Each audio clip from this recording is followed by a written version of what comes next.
Salutations, my name is Summer and this is Sterling Reads and this is Sterling.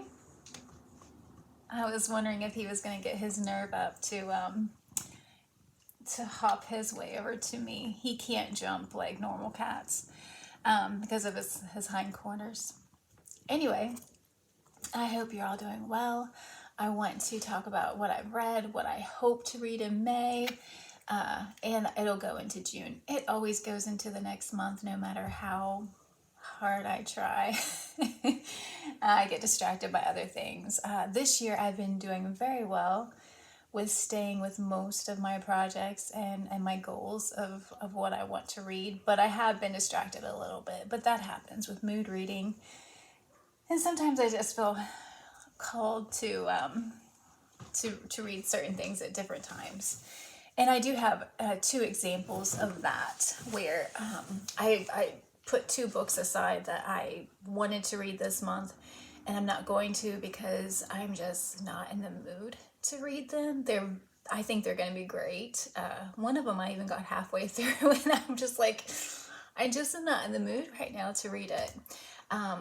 Okay, so let's talk first about the things I have read, and then we'll go on to talk about the things that I hope to read.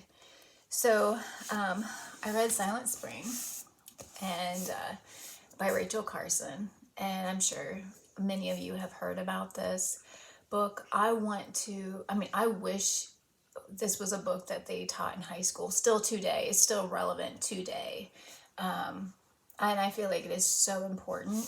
It has beautiful illustrations in it. Here is an example.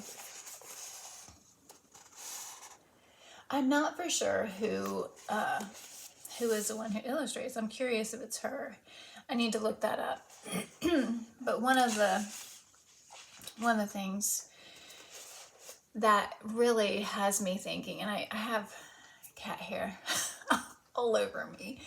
But one thing I want to share, and this is something that I've always been like, oh, I get so angry because it feels like there's a helplessness when it comes to large life decisions, when it comes to the environment. Anyway, I'm just going to read this little part. In each of these situations, one turns away to ponder the question, who has made the decision that sets in motion these chains of poisonings, this ever-widening wave of death that spreads out like ripples when a pebble is dropped into a still pond? Who has decided? Who has the right to decide? And it's like, yeah. It's like, why? Okay, here's the thing with war and everything. I think people forget that we live on one planet. So if you are poisoning, or, like, let's say you want to get rid of your trash. You don't want to have to recycle. You don't have to do any of that. You just throw your trash away. Your trash goes someplace else. I know America has been guilty in the past, which I don't know about right this minute, but of selling their trash to other countries. And it's like, yeah, we're just so beautiful over here. Let's just make another country take our trash and put it. I mean, we do have landfills and all that, and then there's been tire companies that have been like, oh, you know what? We don't want our tires, so we're just going to put them in the ocean so no one will see them. And it's like, why? How do people feel like they have the right to pollute the way that affects every single living thing on this earth? So I'm going to get off my soapbox, but yeah, I feel like this should be a read that is taught in high school, because like I said, it's relevant today, and it's heartbreaking in the descriptions of planes going by and crop dusting and going over trees, and then it trickles down through the trees to the animals and the birds and the insects and the waterways. And okay, wonderful, horrible, wonderful read. So I finished that. There's two audiobooks that I listened to that I'm going to mention. I will put everything that I don't show up down below. the one of the audiobooks I listened to was Cher Part 1, a memoir. It was wonderful. I always felt like I liked Cher. We don't really know the people, but I always felt like I liked her, and I really enjoyed the audiobook. She reads it with another lady, so it goes back and forth. And it's funny because the lady sounds so much like her that I think it's Cher until I hear Cher, and her voice is like a little bit deeper. But I think they're really close. I think it said they're close friends. They sound so much alike. Anyway, I thought that was great. And it covers, I don't know. How do you say half of a person's life, really? It covers her time, her marriage with Sonny, and having her two children, and so her other marriages, other relationships. So anyway, and that was all very interesting. Also coming from a woman who, at the time where she didn't have the certain rights that you have now, especially when your husband was that much older and already knew what he was doing, for her not knowing and being so young. We live and learn, right? So anyway, that was really good. The other audiobook I listened to, I will be talking about more because I ordered the actual physical book from the library, and that is called Rethinking Life by Shane Claiborne. Fantastic. It's so good. He gets like to the heart of the matter. He talks about his family, his mother, his wife. He talks about political issues. He talks about, it's just love. Loving people, proximity matters. Fantastic. He also talks about history also. He pulls that in. It's fantastic read. And once I get the physical book from the library, I will be able to write down notes and share more about that book with you. So the only other thing that I finished was The Seekers. I've got cat hair.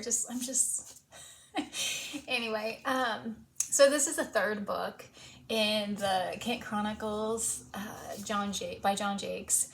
And this started out with Abraham, who was the son of Pierre. The book starts out with Pierre. This is Abraham. And then it goes into Abraham's son, Jared. So also Jared's cousin. So that's where it ends. And it comes back in. So I want to read all of these this year, and I'm absolutely loving it. I had to start the next one, The Furies, and this starts out with his cousin. So much happened. His cousin, I don't know if I should tell you this or not. I don't know anybody who's reading these, and by the time you would get to this book, you would probably forget anyway. But anyway, his cousin, which I don't know if this is his cousin or not. I feel like this is them because they're younger. She was getting ready to turn 11 soon when a guy pretending to be a preacher found them because of a lot of different circumstances. They were traveling alone. And he brutally, these do have a lot of brutal horrible things that happen, that it's just unbelievable, crazy, so good. But anyway, I think you can guess what he did to her at that age. He beat up Jared and took her. And of course, then she got passed along. So I had to like pick this one up right away because that's like how it ends. He's searching. Jared is searching for her. He went to go travel to Missouri with a fur trader, to find his cousin, because he feels responsible for her because he's just turning 16, so he's still young also to be completely responsible for her. But anyway, this book starts off with her. And I thought it was going to be like right after. No, it's like 20 years later. So I'm like, did he find her? Because she's at the Alamo. I'm like, wait. We're like in a totally different place in the country. Like I have no idea. And now she's got to be in her 30s if it's 20 some years later, if she was going to get ready to turn 11. So yeah, I'm just, these are fantastic. There's a lot of historical fiction. Andrew Jackson, I've always thought horrible things about Andrew Jackson. You know, I heard like, oh, he bankrupted America. He was, we knew he was racist, you know, about, oh my gosh. So here's some interesting things. So in this, he meets Andrew Jackson. He has a great experience with Andrew Jackson, Andrew Jackson's wife, Rachel, and one of their slaves. I think they call her a maid, but we know that she is a slave. But in this, it's like they're, well, you know, the whole confusing slaves where it's like, oh, they've become family. But if you own somebody, you own somebody, right? Okay. So anyway, they are having to take care of Jared. His cousin's been kidnapped and he's sick. He's been beat up horribly. Andrew Jackson comes in and talks to him and gives him money for the trip, and they nurse him back to health. I can't remember how long it takes, but it takes too long. Oh my gosh. So like so much stuff happens in this book that I just can't go into everything. So many important details. But my whole point is Andrew Jackson plays a good part, like a good man in this book, which is so interesting because, you know, you got the Trail of Tears, you got like all these things. You got that war, the war with the Creek Indians. Sorry, if I say Indians, it's because they say Indians in this book constantly. I know Native Americans. I know Indians can be, they're not from India. They're Native Americans.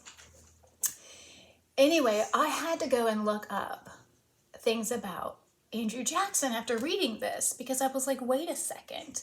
You know, he didn't have any biological children. So I went and I looked it up, which we know George Washington didn't neither. Those were his wives' children. Okay, so Andrew Jackson and his wife, Rachel, did not have any biological children. They adopted a Creek Native American boy. I don't know the full story about that.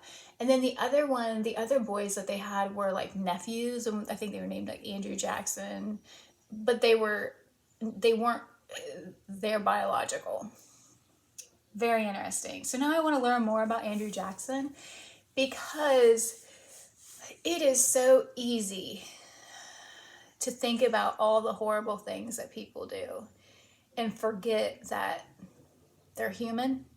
So that means that they probably weren't completely all horrible, but maybe maybe he was. In this, he has been shot twice in duels defending his wife's honor because she had been married before, and they thought that the divorce was finalized and it wasn't, and drama. Okay, fantastic. Like I said, I will be reading The Furies. Hey babe, you want to come back up here? I will be into this next. I might not be able to reach my books if you come in my lap. Okay, so two examples of books that I started. You can come up here. Do you want me to move my leg?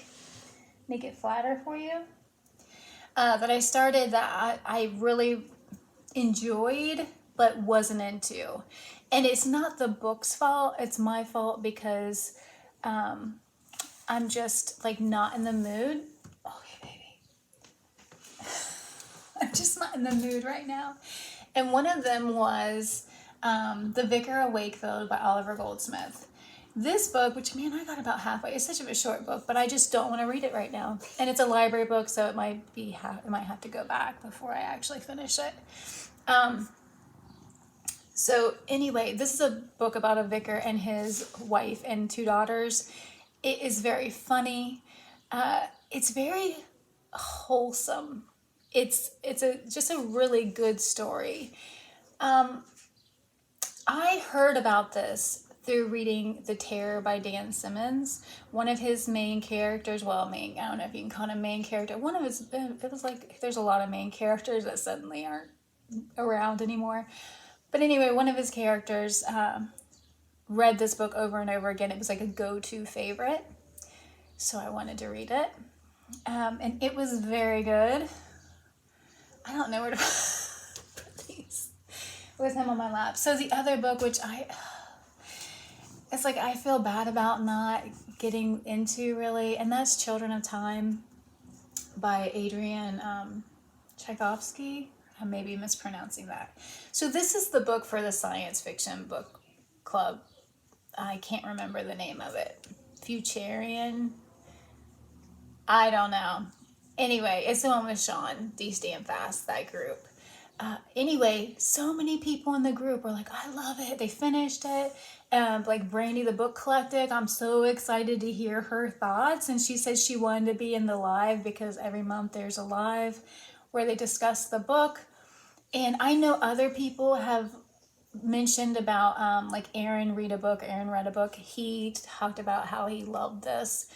And so I'm like, oh man, but I just couldn't get into it right now. And I love spiders. There's a spiders, I don't know if it's like colony or how you would say it, because they're not reacting how they're like reacting more like how a human would act, I think, with their thinking and logic than how a spider would think. And it is going back and forth. Like the female spider thought, oh, I'm hungry. I could be eating this male, or I could be eating these aphids, and trying to hide his butt. And then she doesn't because she's thinking long term instead of more like a spider. So anyway, I am not DNFing this, but I'm setting it aside because I am like not in the mood for it right now. Okay, so that is everything I have read. I'm not sure where you're going. You cannot go back there. You trouble. Hey, Sterling, hey, do not, you can't do it. You can't do it. I don't know if you can hear him purring. Okay, so those are the things that I finished and the things that I didn't complete. Becky at the Bookish Bryants is back, and I'm like so excited about that because I have missed her. I miss Scott.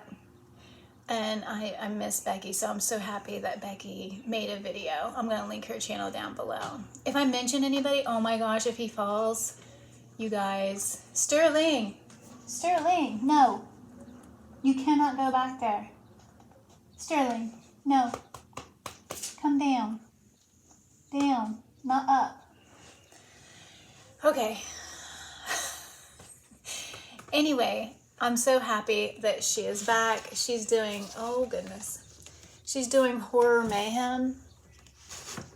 And there's a couple books that I would like to read for that. Ah, a nail went right down my butt. Hey, baby, you just aren't you aren't shaped for it. Hey, Sterling, come this way. No, not that way. It's an ongoing battle. Okay, so I want to read the second book, which I forget what it is. Ship Shape. I cannot believe he just did that. Ship Shape Home. Yeah, this is the best of Richard Matheson. So I just want to read the second story in this, and that's it, because I cannot read a lot of him. He creeps me out. He's fantastic, but his stories, yeah. Anyway, for my Stephen King project, I am going to be reading Nightmares and Dreamscapes. I have 14 books now to read of his before I've read everything. Not everything. There's things of his that, like, I don't know, journal writings or something. Not journal. There's certain writings that I don't have access to, that I was seeing that he had wrote. And I'll give an example of those once I complete these. But yeah, I plan to read that. A library book, which is probably going to be due back, that I really want to get into. I started it, and this is Blood in the Machine by Brian Merchant. It's the origins of the rebellion against big tech. And yeah, it talks about the Luddites, and I'm really wanting to read this. I got this from the library before, and I didn't make it a priority, and I had to send it back. And I feel like that's what's going to happen again with this book. But I need to check. I need to go online and check and see if when it's due back. Okay, so a couple more things. I'm wanting to read Memoirs of a Geisha by Arthur Golden, and I know there is controversy about this author and the story and all that. This I'm wanting to read for my Great American Reads project, and I remember watching this movie when it first came out a long time ago and really enjoying it. So hopefully the book will be similar to the movie. So I did not read my Zola. I did not read the second Zola. So, and Sean and Ariane didn't read it either. Or if they did, they didn't tell me. They were supposed to start it this week. This was like last month we said, oh yeah, we'll read it like the last week. And I don't think I think everybody's behind on their reading. But I do plan to read the second Zola in May. It would be nice if I would read the second and third, but that might not happen. I mean, I got so many things, and I have so many other things going on. But anyway, something else that I started that I'm really enjoying because I've been watching. I didn't realize Father Brown was still happening. And so I got the complete stories of Father Brown, and I just started, just on the first chapter of the Blue Cross, and I'm like, ooh, it's going to be good. So I'm reading The Innocents. I think there's like 5 different collections in here. And so I'm reading The Innocence of Father Brown. And I'm really enjoying it. This is by G.K. Chesterton. So that's my plans. I think I might have a couple of audiobooks I might listen to. I don't know. But physical ebooks, this is the plan so far for the next month or two. Anyway, I will link everybody down below that I had talked about. Like I said, I'm excited to see, like Brandy at the Book Collective. I'm excited to hear what she has to say about Children of Time, even though I didn't read it. I'm still going to watch the thing. Maybe it will inspire me to pick it back up, because I do plan to read it at some point, just not right this minute. Anyway, I hope you're all doing well. Let me know what you're reading and how you're doing. The kittens, they went to the Humane Society, and they were all doing very well. That was my Finchurch sniffing, sneezing. All my cats are good. So anyway, I hope you guys are having a wonderful April, and you go and have a wonderful May. And thank you so much for watching. Bye.